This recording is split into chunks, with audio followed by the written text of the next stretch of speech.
Hello मेरे प्यारे प्यारे दोस्तों, स्वागत है आपका आपके अपने यूट्यूब चैनल टीचिंग पॉइंट पे। मैं हूं शारिफ अली और आज आपके लिए बहुत ही इंपॉर्टेंट क्लास होने वाली है, इसलिए इस क्लास को शुरू से लेकर लास्ट तक देखें ताकि आपका एक कॉन्सेप्ट समझ में आए। तो मैं आपको बता दूं कि आज जो हम लोग पढ़ेंगे वो प्रैक्टिस सेट नंबर 5 पढ़ने वाले हैं। कितना पढ़ने वाले हैं? प्रैक्टिस सेट नंबर 5 पढ़ने वाले हैं। इससे पहले हम लोग जो है 4 सेट कर चुके हैं और हर एक सेट अपने आप में बहुत ज़्यादा महत्वपूर्ण है, इसलिए उन सभी सेटों को जाकर के एक बार जाके देख लें। इसी चैनल पे आपका प्ले लिस्ट बना हुआ है, वहाँ पे आपको चारों का चारों वीडियो आपको मिल जाएगा, तो उस वीडियोस को जाकर देख लें। पहले आज इस वीडियो को देखें, उसके बाद ये क्लास खत्म होने के बाद बाकी वीडियोस को आप देख लीजिएगा। चलिए हम लोग शुरू करते हैं। अगर आप पेपर 1 हो चाहे आपका पेपर 2 हो, दोनों के लिए क्लास जो बहुत ज़्यादा महत्वपूर्ण है। यहाँ पे वही सारे सवाल कराए जा रहे हैं जो आपका मैक्सिमम संभावना है कि वो आपका एग्जाम में आए। ठीक है, उस तरह के सवाल एग्जाम में आए। मैं ये नहीं कहूँगा कि वही सवाल आएगा, लेकिन उस तरह के सवाल एग्जाम में आएंगे। बस सिर्फ ये फर्क होगा कि डाटा का सिर्फ जो होगा आगे पीछे फिर होगा उसमें, बाकी हर कुछ जो है सेम रहेगा। तो चलिए हम लोग ज़्यादा देर नहीं करते हैं, हम लोग आज का जो है पहला क्वेश्चन उस पर चलते हैं। देखिए आज का पहला सवाल है यहाँ पर कि दिए गए बिंदु निम्नलिखित में से कौन सा कथन सही है। सही कथन आपको खोजना है। सबसे पहले दिया हुआ है पॉइंट नंबर 1 में, दिए गए बिंदुओं से दो दिए गए बिंदुओं से अनेक रेखाएं गुजर सकती है। ये स्टेटमेंट है, क्या कह रहा है कि दो बिंदु आपके पास दिया हुआ है, क्या इन दोनों बिंदुओं से कितनी रेखाएं गुजर सकती है, अनेक गुजरेगा कि एक गुजरेगा। तो हम ये जानते हैं कि हमेशा दो बिंदुओं से केवल सिर्फ और सिर्फ एक ही रेखा गुजर सकती है। तो यहाँ कह रहा है कि अनेक रेखाएं गुजरेगी, इसलिए स्टेटमेंट आपका रॉन्ग हो जाएगा। याद रहे कि इन दोनों बिंदुओं से केवल एक ही रेखा गुजर सकती है, इसके अलावा और कोई भी रेखा गुजरेगा इससे नहीं गुजरेगा। अगर हम गुजारने की कोशिश भी करेंगे तो क्या होगा, वो इस बिंदु को टच करेगा तो इसको टच नहीं करेगा, इस बिंदु को टच करेगा तो इस बिंदु को टच नहीं करेगा, यानी कोई और तरीका नहीं होगा जो इस दोनों बिंदुओं से गुजरे। केवल कितना होगा? एक होगा। इसीलिए स्टेटमेंट नंबर 1 जो है बिल्कुल रॉन्ग हो जाएगा। स्टेटमेंट नंबर 2 दिया हुआ है, किसी दिए गए बिंदु से केवल एक रेखा गुजर सकती है। मान लीजिए कोई बिंदु आपके पास है, इस बिंदु से केवल क्या एक ही रेखा गुजरेगा? एक गुजर गया, ऐसे भी गुजर सकता है, ऐसे भी गुजर सकता है, ऐसे भी गुजर सकता है, ऐसे भी। जिस तरह मन आप उस तरह से उस बिंदु से रेखा को गुजार सकते हैं। हम ये देख रहे हैं केवल एक नहीं गुजर रहा है, यहाँ केवल एक की बात कर रहा है, तो हम देख रहे हैं केवल एक गुजर रहा नहीं, इसमें अनेक रेखाएं गुजर रही है, इसीलिए ये भी स्टेटमेंट आपका रॉन्ग हो जाएगा। अब स्टेटमेंट नंबर 3 दिया हुआ है, 3 संरेखी बिंदु त्रिभुज नहीं बना सकते। देखिए 3 संरेखी बिंदु, एक बिंदु आप ये हो गया, एक आपका ये हो गया, एक आपका ये हो गया। संरेखी बिंदु का मतलब ये है कि तीनों बिंदु एक ही लाइन पे आपका होगा। तो क्या ये तीनों बिंदु आपका संरेखी होगा? इसी को हम लोग संरेखी कहते हैं। तो क्या ये तीनों बिंदु एक त्रिभुज बना रहा है? बना सकता है? नहीं, क्योंकि तीनों बिंदुओं के लिए त्रिभुज बनाने के लिए कंडीशन ये है कि कहीं ना कहीं जो है ये 3 बिंदु जो होगा, ठीक है, तो कुछ इस फॉर्मेट में आपका होना चाहिए, ठीक है, तभी आपका क्या होगा, वो संरेखी बनेगा, सॉरी त्रिभुज बनेगा। अदरवाइज ये क्या आपका संरेखी है और 3 संरेखी बिंदु जो है कभी वो त्रिभुज आपका नहीं बनाएगा, क्योंकि वो तीनों बिंदु एक ही रेखा पर है, इसलिए वो आपका त्रिभुज नहीं बनेगा। तो ये भी तो कह रहा है कि नहीं बनेगा, बिल्कुल नहीं बनेगा, इसलिए ये आपका राइट हो जाएगा। यहाँ भी कह रहा है नहीं बनेगा, हम भी कह रहे हैं नहीं बनेगा, इसलिए ये आपका राइट हो जाएगा। ऑप्शन नंबर 4 दिया हुआ है कि 2 अधिक कोणों का योग सदैव एक प्रतिवृत्ति कोण होता है। प्रतिवृत्ति का मतलब होता है रिफ्लेक्स एंगल होता है, और आप जानते हैं कि रिफ्लेक्स एंगल किसे कहते हैं? 180 डिग्री से अधिक और 360 डिग्री से कम के कोण को हम लोग प्रतिवृत्ति कोण कहते हैं, उसको हम लोग रिफ्लेक्स एंगल कहते हैं। तो जो प्रतिवृत्ति कोण होगा वो 180 से अधिक होगा, 180 से अधिक और 360 से वो कम होगा, यानी कि इन दोनों के बीच में होगा। तो कह रहा है कि 2 अधिक कोण, और अधिक कोण किसे कहते हैं? 90 डिग्री से अधिक बड़े कोण को हम लोग अधिक कोण कहते हैं। जिस कोण का माप 90 डिग्री से अधिक हो उसे हम लोग अधिक कोण कहते हैं। तो 2 अधिक कोण, तो मान लीजिए पहला अधिक कोण, इसको आप क्या 91 ले लें, 90 से अधिक कुछ भी ले लें, ठीक है। एक मान लीजिए आप 110 ले लेते हैं, कोई दिक्कत? मतलब दोनों आपका अधिक कोण, इसका मतलब दोनों जो है 90 से अधिक होगा, 90 से अधिक का कुछ भी रख लें, तो इन दोनों को जोड़ने पर कितना आ जाएगा? 1 0 210 आ रहा है। तो क्या है 210 180 और 360 के बीच में आता है, बिल्कुल आ रहा है। तो 2 अधिक कोणों का योग जो होगा हमेशा एक रिफ्लेक्स एंगल होगा, एक प्रतिवृत्ति कोण होगा, ये एक बिल्कुल ही राइट हो जाएगा। तो कौन कौन सही है? 3 और 4 सही है। कौन से ऑप्शन में दिया हुआ है? ऑप्शन नंबर आपका सी में दिया हुआ है। समझ गए? तो यहाँ पे आपको देखिए ये सारे के सारे पॉइंट अपने आप में एक बहुत ही महत्वपूर्ण है। क्यों महत्वपूर्ण है, मैं फिर से आपको एक शॉर्ट में रिकॉल करा दूं कि दो बिंदुओं से केवल सिर्फ और सिर्फ एक ही रेखा गुजर सकती है, और फिर है कि एक बिंदु से अनेक रेखाएं गुजर सकती है।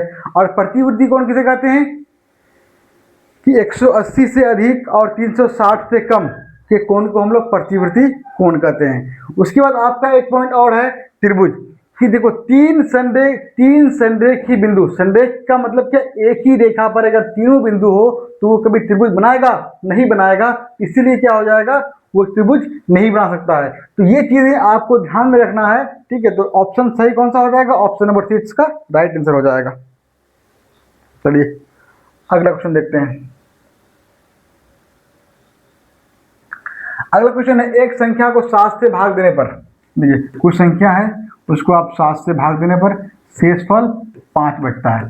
फिर उसी संख्या को मतलब n लेते हैं, n माने तो n ही हो जाएगा, n को 5 से भाग देने पर कितना बच रहा है, शेषफल 3 बच रहा है। तो वो संख्या क्या हो सकती है, मतलब देखिए अब इसमें हमको इतना ज़्यादा कुछ सोचने की ज़रूरत नहीं है, ज़्यादा दिमाग लगाने की ज़रूरत नहीं है। मतलब ये होगा कि जो संख्या जो होगा, ये संख्या है, उस संख्या से अगर हम 5 घटा देंगे तो वो संख्या 7 से डिवाइड होना चाहिए। उस संख्या से अगर हम 3 हटा देंगे तो वो संख्या 5 से डिवाइड होना चाहिए। मतलब दोनों ही रूल लागू होना चाहिए, ये नहीं कि एक लागू हो गया तो दूसरा नहीं हो रहा है तो तब भी हो जाएगा, नहीं। अगर एक रूल, ये वाला रूल अगर लागू होगा तो उसी नंबर पर ये रूल भी लागू होना चाहिए। चलिए हम देख लेते हैं ऑप्शन नंबर 1 को। 33 से हम 5 घटा देते हैं क्योंकि शेष है 5, तो 5 को हम हटा देंगे तो कितना बचेगा आपका, बताइए 28। क्या 28 7 से भाग लेगा, बिल्कुल लेगा, तो हो सकता है। अब भी देखिए 33 से हम 3 को माइनस करेंगे 30 बचेगा, 30 क्या 5 से भाग लेगा, बिल्कुल लेगा, तो ये आपका हो सकता है। अब देख लीजिए किसी और को, जब ये आपका हो जाएगा तो इसका मतलब ये तीनों नहीं होगा। जब पहला ही आपका हो गया तो ये तीनों ही आपका नहीं होगा, क्योंकि एक ही ऑप्शन होगा। तो आप चेक करना चाहे तो आप इसको चेक कर सकते हैं, देख लीजिए। मान लीजिए हम 43 को ले रहे हैं तो 43 से आप 5 हटा दीजिएगा, माइनस कर दीजिएगा, कितना बचेगा आपका, बताइए 38 बचेगा। क्या 38 7 से डिवाइड होगा, नहीं होगा। अब 48 को लेते हैं, 48 से 5 माइनस कर दीजिए, कितना होगा, 43 होगा। क्या 43 7 से डिवाइड होगा, नहीं होगा। 38 की बात करें, इससे अगर 5 माइनस करेंगे 33 होगा। क्या 33 7 से आपका डिवाइड होगा, नहीं होगा। तो कौन सा हो जाएगा, ऑप्शन नंबर ए इसका राइट आंसर हो जाएगा। चलिए, तो आपने कितना लंबा दिया क्वेश्चन है यार। क्वेश्चन है, बीरन 500 रुपये लेकर बाजार जाता है और फल खरीदता है, ठीक है। सेब 20 रुपये, अमरूद 7.5 रुपये, केला 4 रुपये 25 पैसे, संतरा 10 रुपये 75 पैसे। वो 10 सेब, 1 दर्जन अमरूद, 2 दर्जन केला और आधा दर्जन संतरा खरीदता है, कितने पैसे बचेंगे। अब देखिए यहाँ जो दिया हुआ है, ये सेब का, एक सेब का कीमत दिया हुआ है कितना, 20 रुपया। एक अमरूद का कीमत 7.5 रुपया, एक केले का कीमत 4.25 रुपये, एक संतरे का कीमत 11.5 रुपये दिया हुआ है। तो कह रहा है कि 10 सेब, एक सेब का कीमत 20 टका, 20 रुपया 25 पैसा, तो 10 सेब का कितना हो जाएगा, बताइए 10 गुना 20.25 गुना करने पर, गुना कर लीजिए, कितना हो जाएगा बताइए, 202.5 हो जाएगा। किसका निकल गया, आपको आ गया सेब का। आता है ना गुना करना, गुना कर लीजिएगा, ठीक है। फिर आपका दिया हुआ है किसका, अमरूद का बात कर रहा है। अमरूद कितना अमरूद है, कहाँ दिया अमरूद, 10 सेब, 1 दर्जन अमरूद। 1 दर्जन अमरूद का मतलब क्या, 1 दर्जन का मतलब कितना होता है, 12 की बात कर रहे हैं। और एक अमरूद का दाम कितना है, 7.5 रुपया। इसको आप गुना करेंगे तो कितना होगा, गुना कर लीजिए, कितना होगा, 12×5 60, 0 बरसाते 84 और 6 90, कितना हो जाएगा आपका, 90 हो जाएगा। अमरूद भी हो गया। अब क्या किसकी बात कर रहे हैं, केला का। केला कितना ले रहे हैं, 2 दर्जन केला ले रहे हैं। 2 दर्जन का मतलब कितना होगा, 24 होगा। 1 दर्जन का मतलब 12, 2 का मतलब 24। तो 24 को किससे गुना करेंगे, क्योंकि 1 दर्जन, एक केला का दाम 4 रुपया 25 पैसा। इसको आप गुना कीजिए, कितना होगा,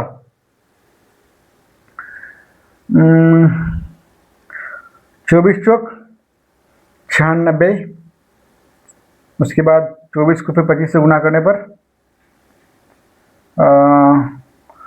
240 दूनी 480 और आपका कितना भाड़ा 480 और भाड़ा कितना होगा 500 600 तो कितना आ गया 96 और 6 102 कितना आ जाएगा। केले का दाम कितना हो गया 102 हो गया। अब बचा किसका आपका आधा दर्जन संतरे का। संतरा कितना संतरा ले रहे हैं आधा दर्जन मतलब 6 ले रहे हैं। एक संतरे का दाम कितना रुपया है देख लीजिए यहाँ पर कहाँ हाँ 10 रुपया 75 पैसा। इसको आप गुना कीजिए कितना होगा 6 5 30 7 6 42 और 3 45 4 हो जाएगा 6 कम 6 64 रुपया 50 पैसा हो जाएगा। उसके पास था कितना रुपया 500 रुपये। अब देखिए उन्होंने कुल खर्च कितना किया। सेब पे खर्च किया कितना 202 2.5। अमरूद पे खर्च किया 90। केला पे खर्च किया 102। संतरा पे खर्च किया 64.5। 5 5 10 का 0 हाथ में कितना 1 4 2 6 2 8 8 1 कितना हो जाएगा 9 9 और 6 15 2 3 8 1 कितना हो जाएगा 400। यानी कि 459 रुपये वो खर्च कर रहा है। उसके पास था कितना 500 रुपया था वो 459 खर्च कर रहा है तो कितना बचेगा इसमें घटाने पर 41 बचेगा। यानी कि उसके पास कितना रुपया बच रहा है अब 41 रुपया बच जाएगा। कुछ नहीं था कैलकुलेशन था यार कुछ था इसमें बताइए। कैलकुलेशन करना था और ये कैलकुलेशन आपको करना ही पड़ेगा ना। बिना अब आंकड़ा इतना कर ही दिया हुआ तो बिना बिना कैलकुलेशन किए हुए आप कैसे निकाल सकते हैं नहीं निकाल पाइएगा। इसलिए आपको कैलकुलेशन यहाँ पे करना ही पड़ेगा। फिर कौन सी बड़ी बात है 1 मिनट का कैलकुलेशन है। मैं आपको एक लाइन समझा के बताया कि कहाँ पे कैसे क्या करना नहीं करना है तब थोड़ा यहाँ पे टाइम लग रहा है मेरे यहाँ पर। नहीं तो आप अगर खुद से एग्जाम बनाएंगे तो बस देखना है कि क्या क्या दिया हुआ है क्या क्या निकालना है बस एक तरफ से निकालते जाएंगे जोड़ेंगे घटाएंगे काम खत्म। इनसे निकल के आपका आ जाएगा। आगे बढ़े।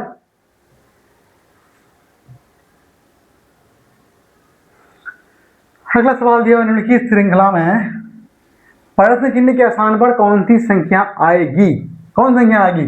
श्रृंखला है 23 19 17 13। यहाँ पे क्या आ जाएगा बताइए। हम देख रहे हैं घट रहा है कितना घट रहा है कुछ करीब की संख्याओं में घट रहा है। कितना घट रहा है 4 घट रहा है। यहाँ भी कितना घट रहा है 4। यहाँ भी कितना 4 तो यहाँ भी कितना घटेगा आपका 4 घटेगा। 13 से 4 जाएगा कितना होगा 9। कौन से ऑप्शन में दिया हुआ है ऑप्शन नंबर D4 आपका राइट आंसर हो जाएगा। समझ गए। अब इतना तो कॉमन सेंस तो काम करनी चाहिए ना कि अगर मेरा यहाँ पे देख रहा है कि ये इधर जा रहा है तो घट रहा है तो कितना से घट रहा है। हम देख रहे हैं कि 23 से 19 हो गया मतलब 4 घटा 19 से 17 हो गया मतलब कितना घटा नहीं ना 2 घटा है ना। देखिए क्या कितना हो जाएगा बताइए 2 घट जाएगा। फिर यहाँ से कितना 4 घटा इसका मतलब यहाँ भी कितना हो जाएगा आपका 2 घटेगा। तो 2 घटेगा मतलब कितना हो जाएगा यहाँ पर 13 से 2 घटेगा तो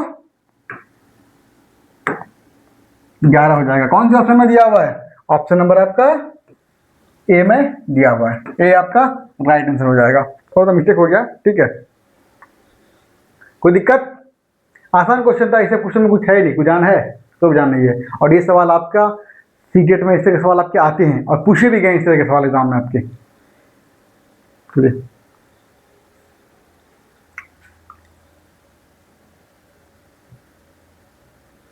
अगला सवाल है निम्नलिखित भिन्नकों का आरोही क्रम क्या होगा। क्या निकालना है आपको आरोही क्रम में मतलब बढ़ते क्रम में असेंडिंग ऑर्डर में आपको सजाना है। सबसे पहले चलिए इसको हम लिखते हैं क्या है ये 4/5 है 5/7 है 6/8 है 9/11 है। अब देखिए मैं आपको कई बार बता चुका हूं कि जब भी आपको इस तरह से बड़ी बड़ी संख्या और छोटी संख्या निकालना हो तो कुछ नहीं करना है बस अंश और हर का दोनों का क्या करना है अंतर निकालना है। इस इन दोनों का अंतर 4/5 का अंतर कितना होगा बताइए 1 हो जाएगा। 4 को 1 से भाग करेंगे कितना हो जाएगा 4 आ जाएगा। फिर कितना है इतना लिखना नहीं है मैं समझाने के लिए आपको लिख रहा हूँ। इन दोनों का अंतर कितना है 2 है तो 5 को इस 5 को जो अंश में है उसको अंतर से भाग करेंगे कितना होगा 2 पॉइंट भाग देने पर 5 हो जाएगा। फिर क्या 6/8 है अंतर कितना होगा 2 होगा और फिर 6 को अंतर से भाग देंगे कितना हो जाएगा 3 आ जाएगा। फिर अगला कितना है 9/11 11 है, अंतर कितना हो जाएगा 2 हो जाएगा। 9 को आप 2 से डिवाइड करेंगे कितना होगा 4.5 हो जाएगा। अब बताइए इसमें बड़ा कौन है छोटा कौन है, बढ़ते क्रम में सबसे छोटा कौन है आपका 2.5 हो जाएगा 2.5, उससे बड़ा कौन हो जाएगा 3 हो जाएगा, उससे बड़ा क्या हो जाएगा 4 हो जाएगा, उससे बड़ा कितना होगा 4.5। अब आप मुझे बताइए 2.5 किसके बदले में आया बताइए 5/7 के बदले में आया है। 3 किसके बदले में आया है 6/8 के बदले में। 4 आपका 4/5 के बदले में। 4.5 9/11 के बदले में आपका आया है। तो यही आपका असेंडिंग ऑर्डर में हो जाएगा, ये आपका बढ़ते क्रम में हो जाएगा। देखिए कौन से ऑप्शन में है 5/7 एक ही ऑप्शन में दिया हुआ है, ऑप्शन नंबर डी इसका राइट आंसर हो जाएगा। देखिए ये तो देखिए इतना कुछ आप कुछ भी लिखने की जरूरत नहीं थी, जब आपको तरीका बता दिया हूँ। तरीका क्या होता है कि अंश और हर का आपको अंतर देखना है कि अंतर कितना है। जैसे कि आपका 6 8 है, इन दोनों का अंतर 2 है, तो अंतर को जो अंश से आप भाग देंगे, जो निकल के आएगा उसको आप लिख लेंगे, उस हिसाब से आप देख लेंगे जो बड़ा होगा वो बड़ा हो जाएगा, तो भाग देने पर जो छोटा होगा वो आपका छोटा हो जाएगा। सब में वही क्या सबका अंतर आपका सेम है, देख रहे हैं यहाँ पर इसका अंतर आपका 1 है, बाकी दोनों का अंतर आपका सेम है, ठीक।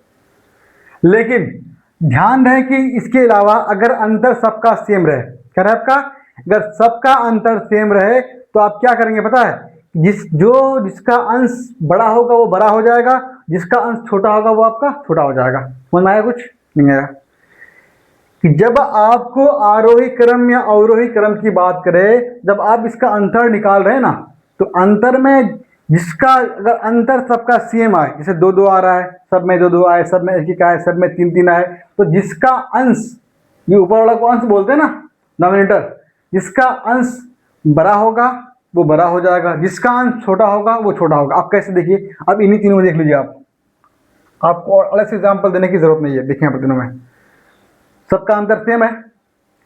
देखिए यहाँ पर ये 5 है, ये 6 है, ये 9 है, छोटी कौन है 5 है, सबका अंतर सेम है, जो छोटा है वो आपका छोटा हो गया, जो सबसे बड़ा है जो इसका अंश में सबसे आपका बड़ा हो गया, राइट। चलिए अगला क्वेश्चन देखते हैं।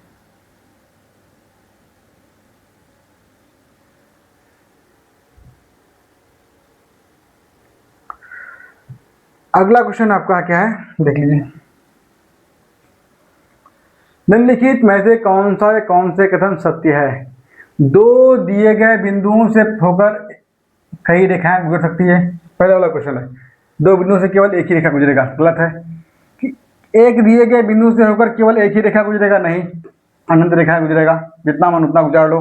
3 सन्निहित बिंदु त्रिभुज नहीं बन सकता, बिल्कुल नहीं बन सकता। 2 अधिक कोणों का योग हमेशा एक प्रतिवृद्धि कोण होता है, बिल्कुल होता है। 3 4 ऑप्शन नंबर सी इसका राइट आंसर हो जाएगा। ये क्वेश्चन पहले मैंने डिस्कस कर चुका है शुरू में, इसी क्लास के शुरू में।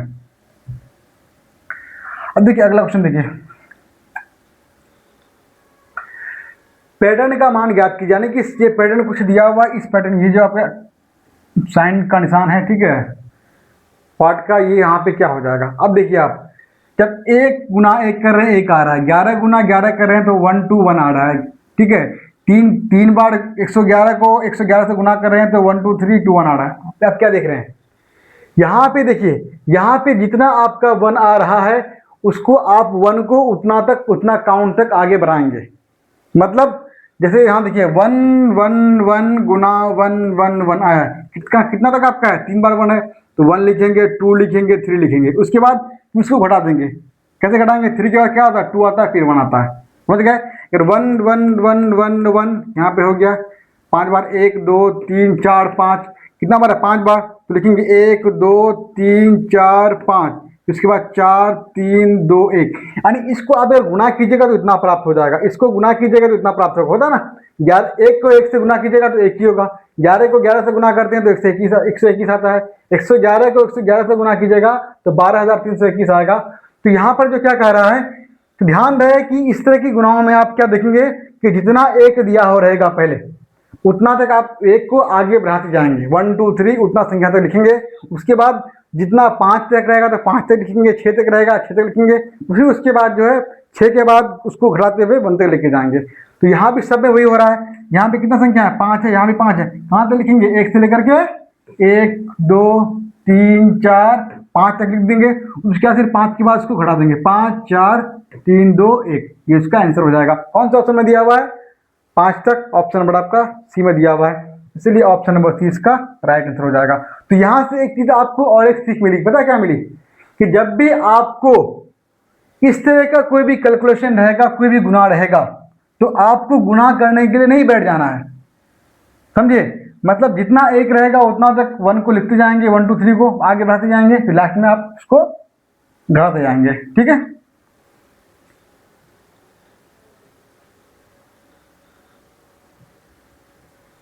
अगला सवाल है,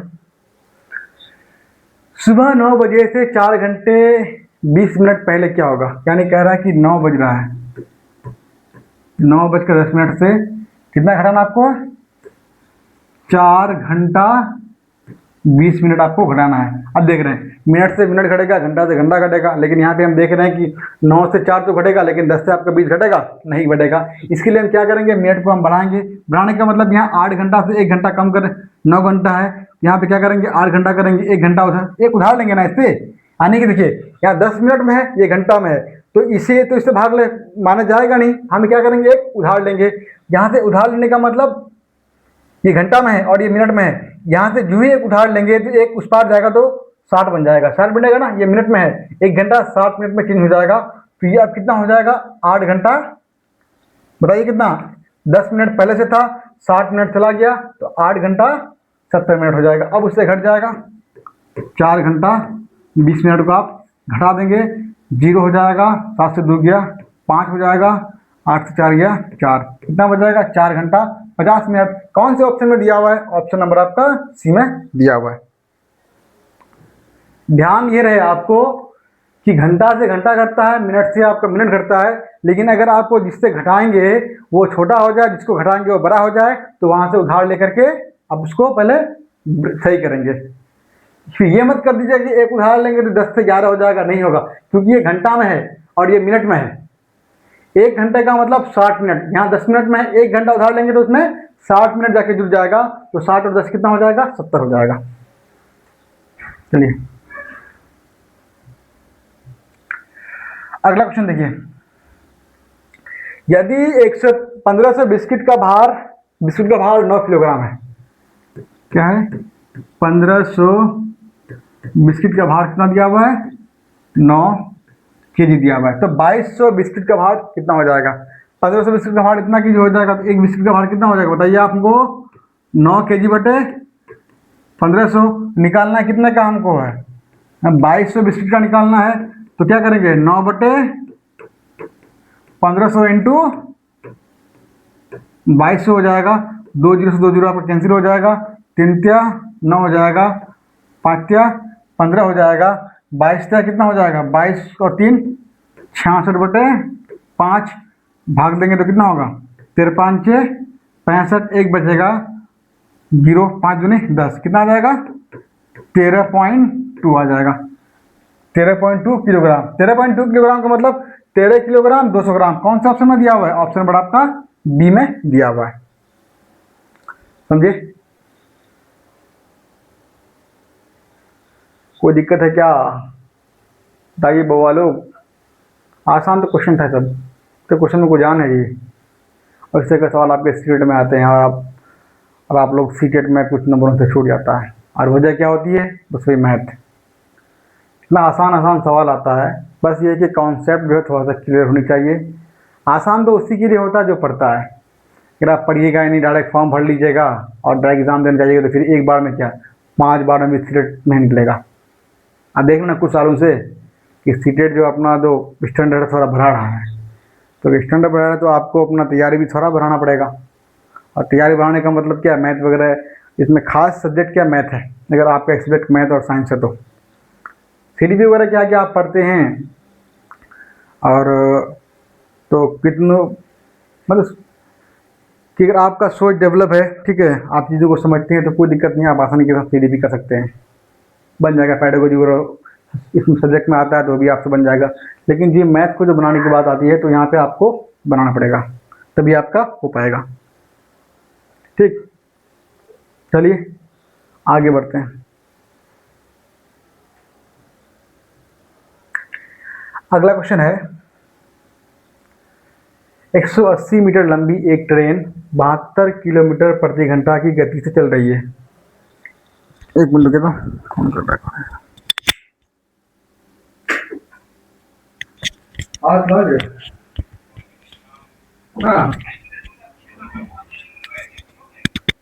नहीं हुई, नहीं आज करो।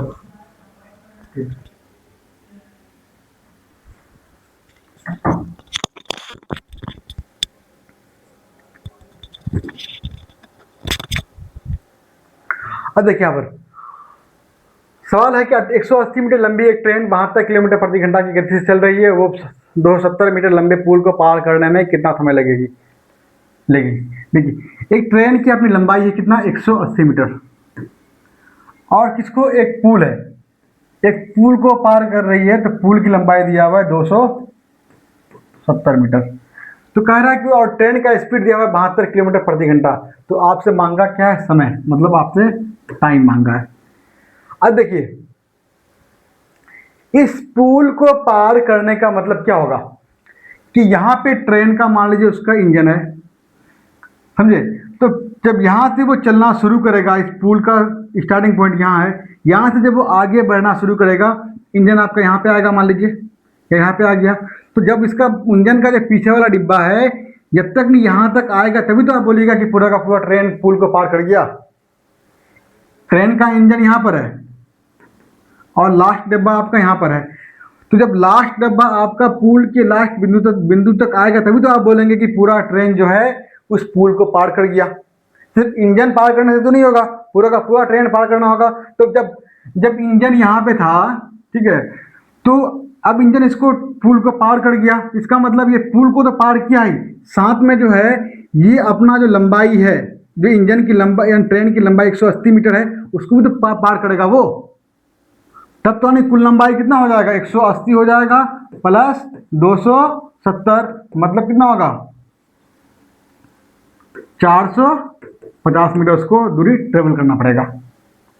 यानी कि 270 तो उसका पुल की लंबाई हो गया, प्लस 180 मीटर उसकी खुद की लंबाई हो गया। यानी अगर एक आदमी एक पुल को पार करेगा, पुल की लंबाई 270 मीटर है, तो उसका मतलब वो आदमी 270 मीटर पार किया। लेकिन अगर एक आदमी का जो ट्रेन हो जाए तो आदमी की लंबाई को हम नगण्य मानते हैं कि मान लीजिए आदमी की लंबाई क्या होगा, कुछ नहीं होता है, 1 फीट होता है मान लीजिए, ठीक है, तो उसको हम नगण्य मानते हैं उसकी एक पुल के मुकाबले।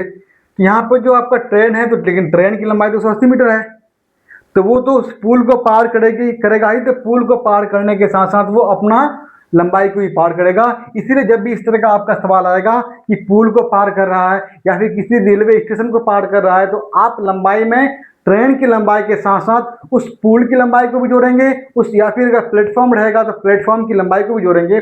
कभी कभी एग्जाम सवाल में आता है कि कोई एक कितना मीटर का लंबा ट्रेन है, एक सुरंग इतना मीटर लंबा है उसको पार कर रहा है, तो उसमें क्या होगा कि ट्रेन की लंबाई भी जुड़ेगा और सुरंग की लंबाई भी जुड़ेगा, यानी कि दोनों की लंबाई उसमें इंक्लूड हो जाएगा। तो यहाँ पे लंबाई कितना होगा, 450 मीटर हो जाएगा।